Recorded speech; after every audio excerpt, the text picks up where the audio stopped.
சகோதர சகோதரிகளை, Albert Schweitzer என்கிற சிறந்த மறையுரையாளர், சிறந்த பேச்சாளர் எப்படி சொல்கிறார்?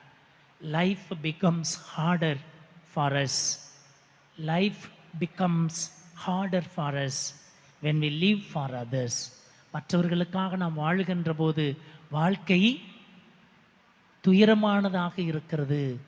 மற்றவர்களுக்காக நாம் வாழுகின்ற போது வாழ்க்கை துயரமாக இருக்கும். But it also becomes richer and happier என்று சொல்கிறார். But it also becomes richer and happier என்று சொல்கிறார். ஆனால் இது நமக்கு உயர்வையும் மகிழ்வையும் தருகிறது.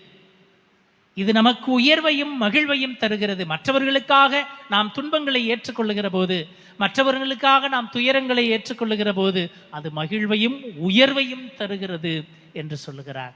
அப்படியாக மற்றவர்களுக்கு நாம் தோழமையுள்ள மனிதர்களாக, மற்றவர்களுக்கு தோள் கொடுக்கின்ற மனிதர்களாக, பங்கேற்பு பணியாளர்களாக, பணி செய்கின்ற பணியாளர்களாக நாம் வாழ அழைக்கப்படுகின்றோம். அதுதான் சர்வன்ட் லீடர்ஷிப் என்று சொல்லப்படுகிறது. அப்படியான ஒரு வாழ்க்கை வாழ்வதற்கு நாம் அழைக்கப்பட்டிருக்கிறோம். இன்றைக்கு மறைவர்